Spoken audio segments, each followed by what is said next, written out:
This week we have 6 amazing prizes to give away, which are perfect for expanding your forces from Operation Coldfront. First, we have 3 Dog Warrior boxes, perfect for those of you taking the Ariadne to battle. And for the forces of Aleph, we have 3 of the beautiful post-human boxes up for grabs. For your chance to win, get your comments in on beast4.com, Facebook or YouTube on any of the Infinity content this week.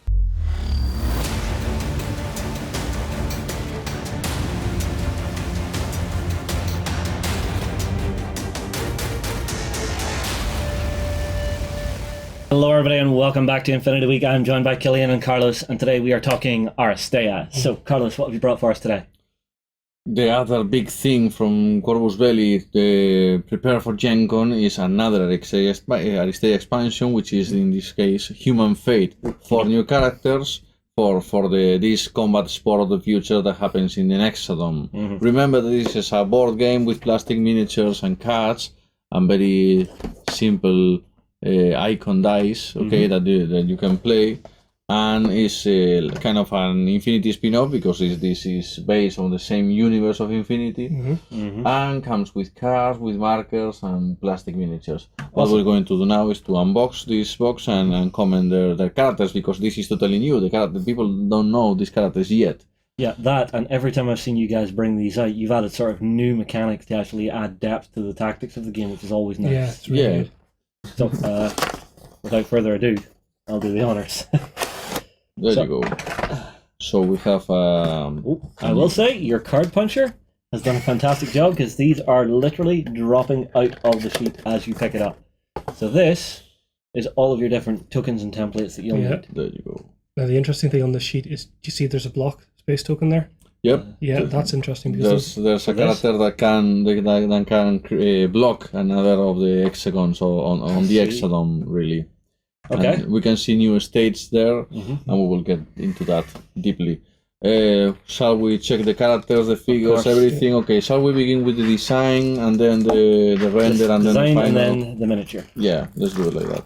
So let's begin with the Yuchin character. Bixie, okay. Ooh, interesting prosthetics. Yeah, Bixie is a Yuchin character, heavily sponsored by the Yuchin Corporation. That once they wanted to react to Maximus as the face of Mototronica, so Danang Corporation created an aristo in a way to show off their corporation power and also make a Yuchin propaganda icon. I see. That's the design, that's the 3D render right there. Yeah. C is the character that can use the blocked hexagons on the board to move around the space. And she kind of has a big rivalry with Gata because they are both the scorers. Yeah. And this is the actual lovely detailed plastic miniature. a single part plastic miniature. Well, pre-built. Pre-built. Yeah. So here she is here. Look at the detail of this plastic figure. It's really good. That's gorgeous. It's really good. Yeah. The fact that it's coming to you pre-built, so it's just straight out of the box, and get to painting. The armor detail is amazing. I love the actual design that has been done. If you look on the feet here, you can see sort of the cat claws. Yeah. Which is very, very nice. So she's going at initiative 5, which is reasonably Which quick. is normal, but her true profile is something extraordinary. She just has 3 energy points, but she can spend them in jumping around of the Hexadome with her special legs and tail, and kind of reaches the impossible to reach, which is very, very kind of the role that Gata has on the board. And really provides with a different approach to really conquering the zones. So the box comes with the all 4 languages: Spanish, yes, Spanish, English, German, and what's the last one? French. I think it's French. German, Spanish, English, and French. French, correct. Okay, I'll get the English one here. There you go. Thank you very much. Okay, so this is her stat card, and what we're seeing on here. Yeah, the most special thing that you will notice about this character is that she just has 3 energy points. Everybody has 5. She has less than usual, but because this character is absolutely unpredictable and special compared to the rest. Well, she can ignore the effect of smoke. She can place herself adjacent to a blocked space within range, impose the marked state on a target, and place yourself adjacent to the target and gain an action point. That's pretty good. Yeah, now a couple of these depend on your rolls, but quite nice. The thing that doesn't just cost one and is placing yourself next to a block space, which is this symbol, is a totally game changer. It's something that no other character can do. So is this her like leaping up in the air and Leaping up landing in down next the to air, it? jumping, the flap depicts her legs and her armor allows her to climb and to the walls of the Hexadome. So that is a character that takes a little learning to how to handle. Once you begin to work with that way of movement, which is not moving, is not spending action points in actually moving. It's like this jump that is super special. I see. Okay, moving on. Yeah, so next we have a rather shitty looking character. Eclypse. Eclipse. This is a character. I forgot to mention all the characters in this expansion are the faces of big corporations. Okay, big corporations from the human sphere are showing off, are looking for a face to represent them in the Hexadome, which is the main propaganda media show of the future. Okay, Got it. and this one, this has a very, very interesting backstory. There was like a character named Eclypse on the Hexadome years ago, but she died in a very unfortunate accident with some experimental technology that she was using for creating light in the Hexadome. And years after that, a new corporation comes and brings another character with the same name, and she says the same things, the same sentences in the interviews. So it's like she has come from death, back from death, and now she controls the shadows instead of the light. It's something like that. So, shenanigans going on, I'm assuming. Oh yeah, I've just read her card. This is shenanigans. This is shenanigans all over. So she is also going at initiative 5. Yeah. There's the There card. you go. So, let's have a look. Wow. She gets 5, I believe. She can control the states, the actual markers of the states of every character. So she can use that power of flipping the states to create damage or heal or get rid of the states of her allies. That can be incredibly useful, especially if you're facing characters like Father Mendoza from Smoke and Mirrors, or another one who imposes, Hexer constantly is freezing everyone. So some characters are better. The best way to deal with them is not by killing them, but imposing states. Yeah, locking them down. Shut them down. Yeah, Eclypse controls the states, so she's a very useful tool in hands of an expert player, I would say. Yeah, and at the end of her activation, activation, impose the hidden state on an adjacent ally. This is a new state, and hopefully it's on these cards here. Yeah. Read out. So hidden. That's quite nice. Hidden's very good. So here it is here. Hidden is the camouflage in Infinity, okay?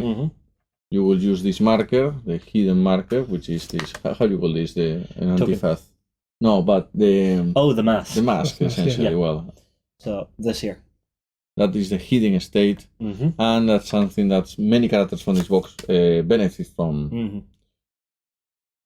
So basically, it stops the character shooting at it by basically making it out of line of sight. Ah, I see. So it hides them from the So opponent. basically casting a pillar of shadow. Yeah, basically. It's a good ability. I like Yeah, it. that's quite nice. The next one we should show to everyone is Prysm. This is like the total poster girl of another company that create a huge casting for selecting their champion to be representing the brand on the Hexadome. And Prysm was an extraordinary athlete that passed all the tests and totally play every other contestant in that huge selection process. She looks quite brutal, I will say that right now. I Yeah. do not want to get punched with one of those fists. Yeah, well, And she is at initiative step 6. She has an interesting character card. Let's put it that way. It's very good.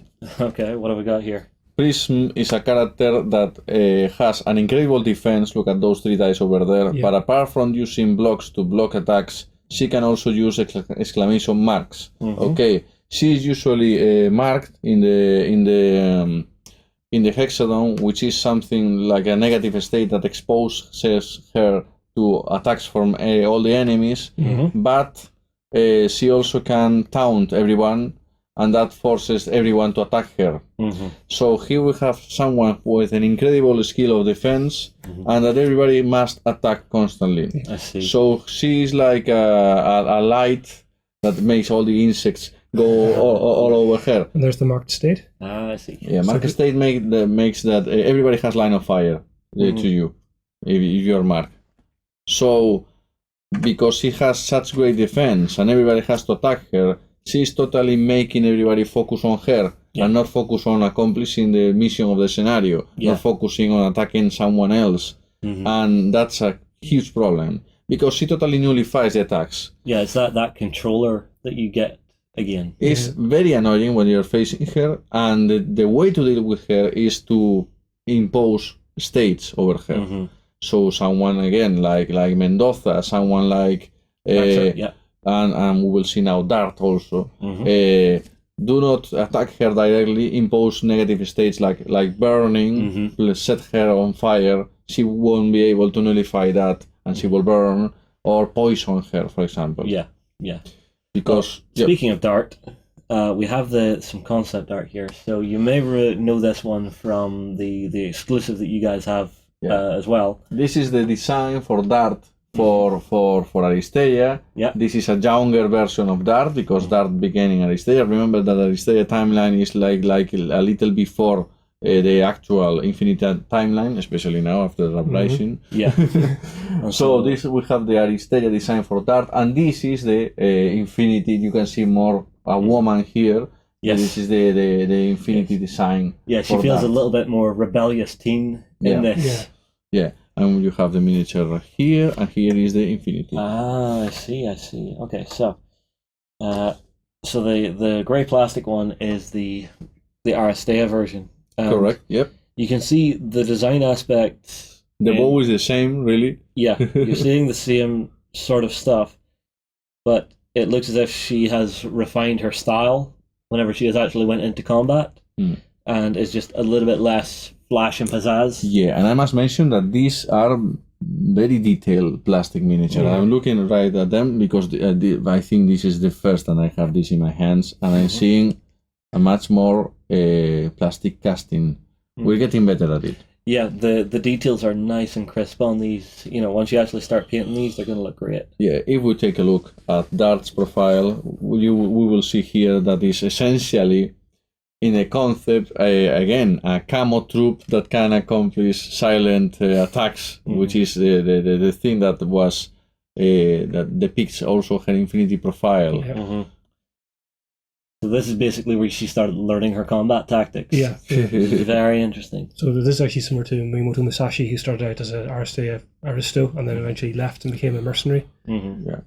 Her attack, Silent Death, allows her to switch exclamation marks for poison state tokens. So that is very useful when dealing with someone like Prysm, for example. She's absolutely gorgeous. I love the styling of the miniature.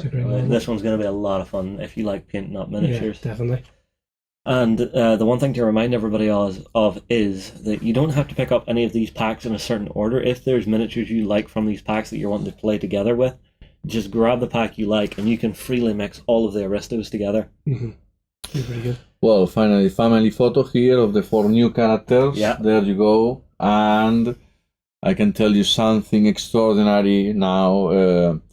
We have the artwork done for all the expansions of the year, and at Gen Con we will be selling the poster with the 24 characters. It's huge. It's huge. Nice. It's unbelievable. It's something that we couldn't wait to have, and because we push a little bit the every key in order to have it, so both at Gen Con and in the Planetary Tournament we will have the poster for selling there. When you see the last expansion, the characters in the last expansion, Oh, it's good. Yeah. It is so good. I mean, the poster itself has a spoiler because you can see also the next expansion, even next to the Human Fate. But see, this is why I think one of the reasons Killian just comes up here. He doesn't come up for anything else. He just comes up to see what's coming ahead of time. I saw the poster and I put, Carlos, is that how I think it is? And he went, yes.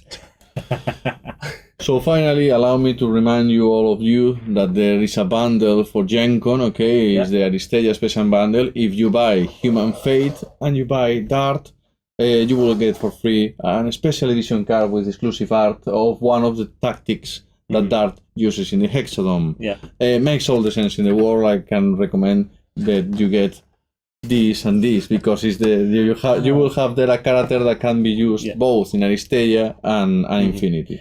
All right, well, also, this is the blister you're going to be looking for on the Infinity stand. So this is the one that you can use in Infinity as well, the model. Yeah. This is the metal model as well.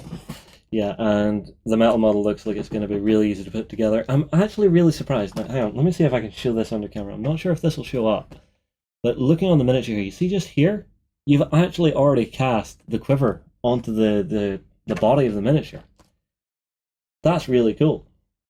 Thank you so much. You can take. For me? Thank you. No, sorry, that was not intentional. Yeah, so the bit of monobite is actually on the back here. So this quiver of arrows is already cast on. So the only thing you're attaching is the sword and the bow arm, which is very clever design on your guys' part. Oh, now the assembling has got much better because experience, essentially. Well, I think that's everything. Yeah, there's really only the tactics. I don't know if we can have time to go through all the tactics here, but... Pick out one or two for me. Okay, this is the one that has the alternate art. Bacotoxin. Yeah, that one. That one is good. That one is pretty good. I'll have a look. I love the art on this. Look at Gata. Oh, the poor kitten. Look at her. Okay, that is Bacotoxin. That is substitute all the poison tokens on your enemies for twice as many wound tokens. Yeah, that's really good. Mama. Yeah, that's because the Aura Corporation that the Dart represents. Yeah, she's the heiress of that corporation. So she's like a child of that family, and that corporation is specialized in advanced technology and also chemical weapons and stuff like that. So basically, she just went, I am the boss's daughter. I'm walking into the lab and going, I'll have that poison, that poison, that poison. What's that poison? You can't have that poison. I'll have that poison. Yeah. Her tagline is like, I'm the huntress and everybody's the prey. So I picked out one from every character. I think this one shows Prysm probably at her best. Okay. It's a good artwork as well. Yeah, that's good. That is lovely artwork. Look at that. That's grabbing Musashi's sword. Okay, solar flare. Inflict two, essentially. It's a very direct one. There you go. Very direct. Oh, I hate Prysm, really. I remember a testing game after against her defense roll. Being able to actually grab someone's weapon and just go, you hit me? No, have this. And as I told you, she attracts everyone to attack her. And she has incredible defense. Yeah. So it's very frustrating. Auto damage is nice. Auto damage.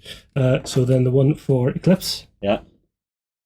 Oh my word, the artwork is fabulous on these. Here she is with Luna. For Veil of Darkness, impose the hidden state on target. Yep. Oh, that's nice. So she can just pass out the hidden state. Yep. So, for example, in Major Luna's case, block anybody from shooting her back out of line of sight. Yeah. Which is pretty good. Which is nasty because Luna is totally over the top as a character. She's deadly. So even you give him the hidden state is totally unnecessary. Totally necessary. Totally necessary. And then the last one, because I think this shows the rivalry quite well. Yeah. Oh yeah, against Gata everything. Curse of Xanadu. Oh, that's nice. Sorry, Gata. Impose -2 state on a marked target. So the target has to be marked in order to use this one. But that's a good combo with other characters in this particular pack, other aristos. Yeah. So that's a good way of shutting down another character by slowing them down an awful lot. Curse of Xuanwu. Zhangwu, not that. Oh, it is Xian. No, you said Xanadu. I said Is that not Xanadu. like a band? It was like a disco musical feature also. Xanadu. And on that note, I think we will end this video. Everybody, tell you what, get your comments in below. Tell us what you think of Human Fate for Aristeia. Have you been playing the game? Have you been enjoying the game? We'll move on here, and we'll see you again very soon. Hi everyone, we hope you're enjoying this themed week. Make sure you don't miss any of it by checking out the playlist, and don't forget to subscribe and hit that bell button to ding our dong so you don't miss any of our videos. Also, come across and join us on beastsofwar.com for more great gaming content and a fantastic community. Also, get your comments in for your chance to win.